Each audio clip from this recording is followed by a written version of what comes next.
અત્યારે ને વૃંદાવનમાં આયા છે ને અહીંયા વાંદરાનો બહુ ત્રાસ છે. અહીંયાના વાંદરાને છે ને ચશ્મા બહુ ગમે. તમે ચશ્મા પહેરો ને તમારા ચશ્મા લઈને ઝાડ ઉપર ચડી જાય પછી પોતે પહેરી લે. પણ અહીંયાના વાંદરા છે ને એટલા ટ્રેન છે કે ઈ લોકોને ફ્રૂટી આપો ને તો તમારી વસ્તુ લીધી હોય ને બધી પાછી એટલે ટોપી વાળી વાર્તા નથી આવતી સ્કૂલમાં સેમ એના જેવું જ તે. પણ હવે છે ને વાંદરા હવે શીખી ગયા એટલે હવે કાલ અમારે એવું થયું એક બાના ચશ્મા હવારે લઈ ગયો ને ઈ ના ઈ બાના ચશ્મા વાંદરો સાંજે ફરીવારે લઈ ગયો. એને ચારે બાજુ નકરા વાંદરા જોઈએ એટલે બધી દુકાન વાળા છે ને ફ્રૂટી રાખે એટલે ગમે દુકાને બાના ચશ્મા ઈ વાંદરો લઈ ગયો ને એટલે દુકાન વાળા કીધું ફ્રૂટી આપો તો ચશ્મા આપી દેશે. પેલા અમે વેફર આપી, વેફરમાં એને વેફર એક હાથે પકડીને એક હાથે ચશ્મા પકડ્યા. પછી આખું પેકેટ નાખ્યું ને તો ચશ્મા એને મૂકી દીધા ને પેકેટ લઈ લીધું ને પછી થોડીક વાર રહી ચશ્માનું પેકેટ બે લઈને ઝાડ ઉપર ચડી ગયો. ચશ્મા પાછા નો જાય ભાઈ.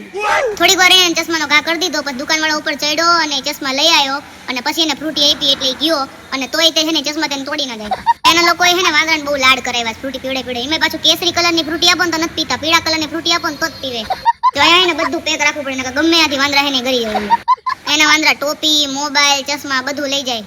એ લોકો દાંતે કાઢે આપણે વાતું કરે. હમણાં મેં વાતું કરી હતી, તમે જોજો હમણાં વિડીયોમાં આપી સાથે. આમાં એના વાંદરા નટખટ છે, એના છોકરા જેવા. અમથી વાંદરામાં છે ને 3 વર્ષનું બાળક હોય ને એના જેટલી બુદ્ધિ હોય. એટલે તમે ક્યારે વૃંદાવન આવો તમારા ચશ્માનું ધ્યાન રાખજો. બાકી તો અહીંયા બેઠા બેઠા કઈ વાંધો નથી. જોઈએ